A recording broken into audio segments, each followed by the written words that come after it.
Hello friends, good morning Odisha. आज सकाळ बहुत गुड़े गुरुत्वपूर्ण खबर आसी जो खबर गुड़ी को आपण मैंने जाना निहाती दरकार।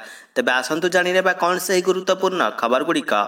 तेबे ता पूर्व आपण को अनुरोध अटे जे जदि आपण को वीडियोटी भल लगे आपण लाइक करने सहित वीडियो को अधिक अधिक शेयर करेंगे। यह सहित यह लेटेस्ट खबर सब को जानापी आम चैनल को सब्सक्राइब करूँ। तेबे आसतु आरंभ करबा आज खबर अभियान। प्रथम बड़ खबरटी होउछि आसिला बड़ खबर। कालिया योजना रे हैला बड़ घोषणा। नवीन पट्टनायक नेले बड़ निष्पत्ति। एबे चाषी मानकु मिलिबो अधिक 2000 टंका। राज्यवासी मानकर पई आसिला बड़ खुशी खबर। कालिया योजना को नहीं बड़ घोषणा करा जिया परे एबे राज्यर लक्ष लक्ष चाषी लाभ पाइबाकु जाउछन्ति। तेबे एहारी मध्यरे आउ एक बड़ घोषणा करथिले ओडिशा सरकार नवीन पट्टनायक, जेउथिरे भूमिहीन चाषी मानकु मिलिबो फायदा। भूमिहीन चाषी मानकु भी मिलिबो आर्थिक सहायता। भूमिहीन चाषी मानकु अतिरिक्त आर्थिक सहायता जोगाई देउछन्ति राज्य सरकार। तेणु एथिपाई अतिरिक्त भाव में राज्य राजकोषरु खर्च हेबो। तेबे कालिया योजनार हिताधिकारी रहितिबा भूमिहीन चाषी परिवार को आउ अधिक 2000 टंकार अतिरिक्त सहायता मिलिबो। एनै घोषणा करथिले मुख्यमंत्री नवीन पट्टनायक। तेबे नुआ ओडिशा कृषिर विकास पई कालिया योजना को व्यापक करिसेंति राज्य सरकार। भूमिहीन चाषी मानकु अतिरिक्त 2000 सहायता टंका प्रदान सहित चाषी मानकर कल्याण पई आगामी 3 वर्ष रे 6019 कोटी टंका खर्च हेबो। तेबे चाष और चाषी मानकर समृद्धि पई नुआ ओडिशा विकास को त्वरान्वित करा जाउछि। परवर्ती खबरटी हेउछि राशन कार्ड रे आसिला बड़ खबर। राशन कार्डधारी मानकर पई सरकार देले बड़ उपहार।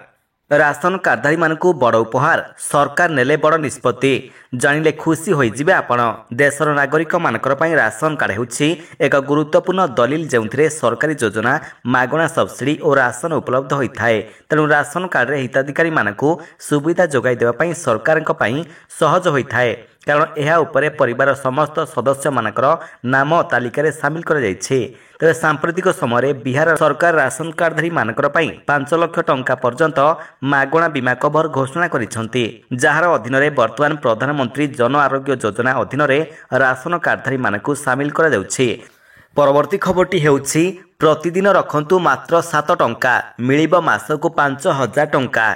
समस्त निजर टंका को एपरी स्थान में विनियोग करने को चाहूँगी जेउठारु प्रति मासरे एक निर्दिष्ट परिमाण टंका पाइबे। तेबे भविष्य में जमिति कौनसी असुविधा नहेब। तेणु सेथिपाई योजना आनिछंती मोदी सरकार। जदि आपण मध्य एपरी योजना खोजुछंती, एही योजना रे आपण प्रतिदिन मात्र 7 टंका जमा करी 5000 टंका पेंशन पाई परिबे। तेबे वास्तव में सरकार द्वारा परिचालित एही योजना हेउछि अटल पेंशन योजना। एही योजना हेउछि एक केंद्र सरकार योजना जहाँकि 18 रु 40 वर्ष बयस लोक मानकर पई रही अछि।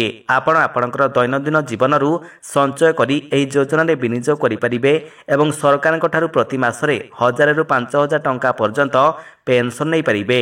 आपण को एही योजना रे 20 वर्ष पई क्रमागत भाव में विनियोग करबाकू पड़िबो।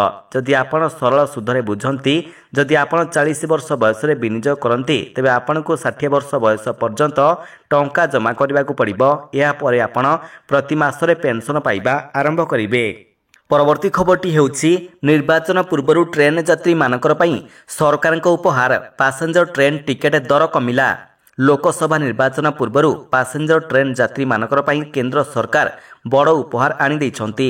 भारतीय रेलवे पैसेंजर ट्रेन टिकेट दर ह्रास करिसंती। फल पैसेंजर टिकेट दर कोरोना महामारी पूर्व स्थिति को फेरी आसीछि। एपरि निष्पत्ति नेबा द्वारा प्रतिदिन ट्रेन यात्रा करुथिबा यात्री माने विशेष भाव में उपकृत हेबे। तेबे सेमानकर आर्थिक बोझ ह्रास पाइब। भारतीय रेलवे पैसेंजर ट्रेन टिकेट दर 40 रु 50% कम करिछि। पूर्व यात्री मानकु पैसेंजर ट्रेन रे एक्सप्रेस ट्रेन भली मूल्य देबाकू पड़ुथिला। भारतीय रेलवे 27 फेब्रुआरी ठारू पैसेंजर ट्रेन पई द्वितीय श्रेणी साधारण भड़ा आरंभ करिछि। तबे कोरोना महामारी समय पैसेंजर ट्रेन चलाचल को अस्थायी भाव में बंद करा जायतिला। परवर्ती समय यार टिकेट दर 10 टंका वृद्धि करी 30 टंका पर्यंत होइतिला।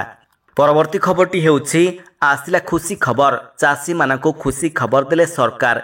सस्तारे मिलुछि ट्रैक्टर, शीघ्र करंतु आवेदन। एक कृषि बहुल देश भाव में सारा विश्व में ना करिछि भारत। तेणु सेथिपाई सबुबेले चाषी मानकु प्रोत्साहन मिली आसुछि। ସବୁଠାରୁ ଆଶ୍ଚର୍ଯ୍ୟକର କଥା ହେଉଛି ଭାରତରେ 60% ରାଜସ୍ୱ କୃଷି କାର୍ଯ୍ୟରୁ ଆଦାୟ ହୋଇଥାଏ। ଏଣୁ ଚାଷୀମାନଙ୍କର ପାଇଁ ଅନେକ ଯୋଜନା କାର୍ଯ୍ୟକାରୀ କରୁଛନ୍ତି ଉଭୟ ରାଜ୍ୟ ଏବଂ କେନ୍ଦ୍ର ସରକାର। ତେବେ ବର୍ତ୍ତମାନ ଆରମ୍ଭ ହେଉଥିବା ନୂଆ ଯୋଜନାଗୁଡ଼ିକ ମଧ୍ୟରେ ଚାଷ କାର୍ଯ୍ୟରେ ବ୍ୟବହୃତ ହେଉଥିବା ବିଭିନ୍ନ ଯନ୍ତ୍ରାଂଶ ଉପରେ ରିହାତି ଘୋଷଣା କରିଛନ୍ତି ସରକାର। ଏହି କ୍ରମରେ ଏବେ ରିହାତି ଦରରେ ଚାଷୀମାନଙ୍କୁ ଟ୍ରାକ୍ଟର ଯୋଗାଇ ଦେଉଛନ୍ତି ସରକାର। ତଳି ରୋଇବାକୁ ହେଉ କି ଚାଷ ଜମିକୁ ଚାଷ କରିବାକୁ ସାର ପକାଇବାକୁ ଠାରୁ ଆରମ୍ଭ କରି ଫସଲ ଅମଳ ପର୍ଯ୍ୟନ୍ତ ସବୁ ଚାଷ କାର୍ଯ୍ୟରେ ଟ୍ରାକ୍ଟର ସୁବିଧା ହୋଇଥାଏ। ଏଣୁ ଏହାକୁ ସୁବିଧାରେ ରିହାତି ଦରରେ ଯୋଗାଇ ଦେବାକୁ ମନସ୍ଥ କରିଛନ୍ତି ସରକାର। ପରବର୍ତ୍ତୀ ଖବରଟି ହେଉଛି ମିଶନ ଶକ୍ତି ମା'ମାନଙ୍କୁ ମୁଖ୍ୟମନ୍ତ୍ରୀଙ୍କର ବଡ଼ ଭେଟି, 3ଟି ବଡ଼ ଉପହାର। ଏଣିକି ବିନା ସୁଧରେ ମିଳିବ 10 ଲକ୍ଷ ଟଙ୍କା। ମିଶନ ଶକ୍ତି ମା'ମାନଙ୍କୁ ମୁଖ୍ୟମନ୍ତ୍ରୀଙ୍କର ବଡ଼ ଉପହାର। ଏଣିକି ବିନା ସୁଧରେ ମିଳିବ 10 ଲକ୍ଷ ଟଙ୍କା ପର୍ଯ୍ୟନ୍ତ ଆର୍ଥିକ ଋଣ। ସେହିଭଳି ୟୁନିଫର୍ମ ଓ ବ୍ଲେଜର ପାଇଁ 70 ଲକ୍ଷ ମହିଳା ଓ 1.5 ଲକ୍ଷ ମିଶନ ଶକ୍ତି ଲିଡରଙ୍କୁ 730 କୋଟି ଟଙ୍କାର ଆର୍ଥିକ ସହାୟତା ଯୋଗାଇ ଦିଆଯିବ। ଏହା ସହିତ ସୁଧ ଫେରସ୍ତ ବାବଦକୁ 145 କୋଟି ଟଙ୍କା ପ୍ରଦାନ କରିଛନ୍ତି ମୁଖ୍ୟମନ୍ତ୍ରୀ। ତେବେ ମିଶନ ଶକ୍ତି ବଜାର ଉଦ୍ଘାଟନ ପୂର୍ବରୁ ମୁଖ୍ୟମନ୍ତ୍ରୀ କହିଛନ୍ତି ଆଗାମୀ 5 ବର୍ଷରେ ରାଜ୍ୟରେ 5000 ମିଶନ ଶକ୍ତି ବଜାର ଖୋଲାଯିବ। ଚଳିତ ବର୍ଷ ମିଶନ ଶକ୍ତିର ମା'ମାନେ 15,000 କୋଟି ଟଙ୍କାର ଋଣ ନେଇଛନ୍ତି। ଆସନ୍ତା 5 ବର୍ଷରେ ମିଶନ ଶକ୍ତି ମା'ମାନଙ୍କୁ 75,000 କୋଟି ଟଙ୍କାର ଋଣ ଯୋଗାଇ ଦିଆଯିବ। ପରବର୍ତ୍ତୀ ଖବରଟି ହେଉଛି କେନ୍ଦ୍ର ସରକାର କର୍ମଚାରୀମାନଙ୍କର ପାଇଁ ଆଣିଲେ ଖୁସି ଖବର। ଆସନ୍ତା ମାସରେ 4% ବଢ଼ିପାରେ ମହଙ୍ଗା ଭତ୍ତା। ସରକାରୀ କର୍ମଚାରୀମାନଙ୍କୁ ଖୁବ୍ ଶୀଘ୍ର ଖୁସି ଖବର ଦେଇପାରନ୍ତି କେନ୍ଦ୍ର ସରକାର। ବିଭିନ୍ନ ଗଣମାଧ୍ୟମ ରିପୋର୍ଟ ଅନୁଯାୟୀ ସରକାର ଆସନ୍ତା ମାସରେ ଅର୍ଥାତ୍ ମାର୍ଚ୍ଚ 2024ରେ କେନ୍ଦ୍ର ସରକାରୀ କର୍ମଚାରୀମାନଙ୍କର ପାଇଁ ମହଙ୍ଗା ଭତ୍ତା ବା ଡିଏରେ 4% ବୃଦ୍ଧି ଘୋଷଣା କରିପାରନ୍ତି। କର୍ମଚାରୀ ଏବଂ ପେନ୍ସନଭୋଗୀମାନଙ୍କର ପାଇଁ ମହଙ୍ଗା ଭତ୍ତା ପ୍ରତି ମାସରେ ଶ୍ରମ ବ୍ୟୁରୋ ଦ୍ୱାରା ପ୍ରକାଶିତ ଶିଳ୍ପ ଶ୍ରମିକମାନଙ୍କର ପାଇଁ ସର୍ବଶେଷ ଉପଭୋକ୍ତା ମୂଲ୍ୟ ସୂଚକାଙ୍କ ବା CPI IW ଆଧାରରେ ସ୍ଥିର କରାଯାଇଥାଏ। ତେବେ ସପ୍ତମ କେନ୍ଦ୍ରୀୟ ଦେୟ ଆୟୋଗର ସୁପାରିଶ ଆଧାରରେ ଅନୁମୋଦିତ ସୂତ୍ର ଅନୁଯାୟୀ ଡିଏ ବୃଦ୍ଧି ହେବ। ଅକ୍ଟୋବର 2023ରେ କ୍ୟାବିନେଟ୍ ଶେଷ ଥର ପାଇଁ ସରକାରୀ କର୍ମଚାରୀମାନଙ୍କର ପାଇଁ ଡିଏ ଏବଂ ପେନ୍ସନଭୋଗୀମାନଙ୍କର ପାଇଁ ମହଙ୍ଗା ଭତ୍ତା ବା ଡିଆର୍କୁ 4% ବୃଦ୍ଧି କରିଥିଲେ। ପରବର୍ତ୍ତୀ ଖବରଟି ହେଉଛି ନୂଆ ରୂପ ପାଇବ ବାରବାଟୀ ଷ୍ଟାଡିୟମ। ଷ୍ଟାଡିୟମର ପୁନଃନିର୍ମାଣ କାର୍ଯ୍ୟର ଶିଳାନ୍ୟାସ କଲେ ମୁଖ୍ୟମନ୍ତ୍ରୀ। ଐତିହାସିକ ବାରବାଟୀ ଷ୍ଟାଡିୟମର ନବ କଳେବର ନେଇ ଯେଉଁ ପରିକଳ୍ପନା କରାଯାଇଥିଲା ତାର ମୂଳଦୁଆ ପକାଇଛନ୍ତି ମୁଖ୍ୟମନ୍ତ୍ରୀ ନବୀନ ପଟ୍ଟନାୟକ। ରଙ୍ଗାରଙ୍ଗ କାର୍ଯ୍ୟକ୍ରମ ଭିତରେ ବାରବାଟୀ ଷ୍ଟାଡିୟମର ପୁନଃନିର୍ମାଣ କାର୍ଯ୍ୟର ଶିଳାନ୍ୟାସ କରିଛନ୍ତି ମୁଖ୍ୟମନ୍ତ୍ରୀ। ଷ୍ଟାଡିୟମକୁ ନୂଆ ରୂପରେ ଗଢ଼ି ତୋଳିବା ସହିତ ବାରବାଟୀରେ ଅତ୍ୟାଧୁନିକ ସୁବିଧା ସୁଯୋଗ ଏବଂ ଷ୍ଟାଡିୟମର କ୍ଷମତା ବୃଦ୍ଧି କରାଯିବ। ସେହିପରି ସ୍ପୋର୍ଟସ କମ୍ପ୍ଲେକ୍ସ, ଅତ୍ୟାଧୁନିକ gym centre, mall, office, star hotel ଆଦି ସୁବିଧା ରହିବ। ଷ୍ଟାଡିୟମ ସମ୍ମୁଖକୁ ସାଧାରଣ ଲୋକମାନଙ୍କର ପାଇଁ ମଧ୍ୟ ବିକଶିତ କରାଯିବ।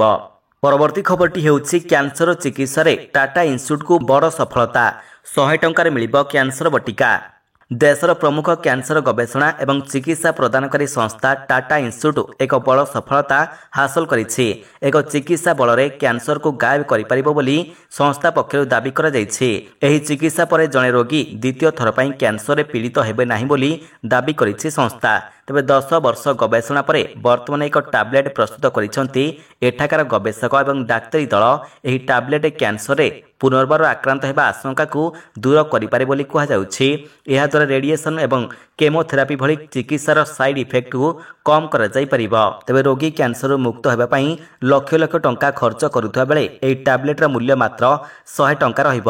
ପ୍ରତ୍ୟେକ ସ୍ଥାନରେ ମାତ୍ର 100 ଟଙ୍କାରେ କ୍ୟାନ୍ସର ବଡ଼ ଚିକିତ୍ସା ପାଇପାରିବେ ସାଧାରଣ ଲୋକେ। ପରବର୍ତ୍ତୀ ଖବରଟି ହେଉଛି କର୍ମଚାରୀମାନଙ୍କର ପାଇଁ ଆସିଲା ବଡ଼ ଖୁସି ଖବର। ଚଳିତ ବର୍ଷ ହାରାହାରି ଦରମା 10% ବୃଦ୍ଧି କରିପାରେ କର୍ପୋରେଟ୍ କମ୍ପାନୀ। ଖୁବ୍ ଶୀଘ୍ର କର୍ପୋରେଟ୍ କମ୍ପାନୀରେ କାମ କରୁଥିବା କର୍ମଚାରୀମାନଙ୍କର ଦରମା ବୃଦ୍ଧି କରିବ କମ୍ପାନୀ। ଚଳିତ ବର୍ଷ ହାରାହାରି ଦରମା 10% ବୃଦ୍ଧି କରିବାକୁ କମ୍ପାନୀଗୁଡ଼ିକ ପ୍ରସ୍ତୁତ ହେଉଛନ୍ତି। ଅଟୋମୋବାଇଲ ଉତ୍ପାଦନ ଏବଂ ଇଞ୍ଜିନିୟରିଂ ଆଦି କ୍ଷେତ୍ରରେ କାର୍ଯ୍ୟ କରୁଥିବା କର୍ମଚାରୀମାନଙ୍କର ସର୍ବାଧିକ ଦରମା ବୃଦ୍ଧି ହେବ। ତେବେ କନସଲଟାନ୍ସି ଫାର୍ମ ମର୍ସର TRS ଏନେଇ ଏକ ସର୍ଭେ କରିବା ପରେ ରିପୋର୍ଟ ପ୍ରକାଶ କରିଛି। ଏହି ସର୍ଭେରେ ମର୍ସର କହିଛନ୍ତି ଯେ କର୍ପୋରେଟରେ କାମ କରୁଥିବା କର୍ମଚାରୀମାନଙ୍କର ହାରାହାରି ଦରମା 2024ରେ 10% ବୃଦ୍ଧି ହୋଇପାରେ। ପରବର୍ତ୍ତୀ ଖବରଟି ହେଉଛି ଆଜିଠାରୁ 4 ଦିନିଆ ଓଡ଼ିଶା ଗସ୍ତରେ ଆସୁଛନ୍ତି ରାଷ୍ଟ୍ରପତି ଦ୍ରୌପଦୀ ମୁର୍ମୁ। ଆଜିଠାରୁ 4 ଦିନିଆ ଓଡ଼ିଶା ଗସ୍ତରେ ଆସୁଛନ୍ତି ରାଷ୍ଟ୍ରପତି ଦ୍ରୌପଦୀ ମୁର୍ମୁ। ଖୋର୍ଦ୍ଧା, ମୟୂରଭଞ୍ଜ, ଗଞ୍ଜାମ, ସମ୍ବଲପୁରର ବିଭିନ୍ନ କାର୍ଯ୍ୟକ୍ରମରେ ସାମିଲ ହେବେ। ମହାମହିମଙ୍କର ଗସ୍ତକୁ ଦୃଷ୍ଟି ରଖି ରାଜ୍ୟର ବିଭିନ୍ନ ସ୍ଥାନରେ ସୁରକ୍ଷା ବ୍ୟବସ୍ଥା କଡ଼ାକଡ଼ି କରାଯାଇଛି। ରାଷ୍ଟ୍ରପତି ପଦରେ ବସିବା ପରେ ନିଜର ଜନ୍ମମାଟି ମୟୂରଭଞ୍ଜ ରାଇରଙ୍ଗପୁରକୁ ଦ୍ୱିତୀୟ ଥର ଆସୁଛନ୍ତି ଦ୍ରୌପଦୀ ମୁର୍ମୁ। ବାୟୁସେନାର ସ୍ୱତନ୍ତ୍ର ବିମାନରେ ନୂଆଦିଲ୍ଲୀରୁ ରାଞ୍ଚି ବିମାନ ବନ୍ଦରରେ ପହଞ୍ଚିବା ପରେ ସେଠାରୁ ହେଲିକପ୍ଟରରେ ଆସି ଅପରାହ୍ନ 2:30 ସମୟରେ ଖିଞ୍ଚିଙ୍ଗର ପାଣ୍ଡରଶିଳା ଗାଁରେ ପହଞ୍ଚିବେ ରାଷ୍ଟ୍ରପତି। ତେବେ ଏହିଭଳି ଲାଟେଷ୍ଟ ଖବର ସବୁକୁ ଆପଣ ଜାଣିବା ପାଇଁ ଆମର ଚ୍ୟାନେଲକୁ ସବସ୍କ୍ରାଇବ୍ କରିବା ସହିତ ଭିଡ଼ିଓକୁ ଅଧିକରୁ ଅଧିକ ସେୟାର କରନ୍ତୁ। ଧନ୍ୟବାଦ।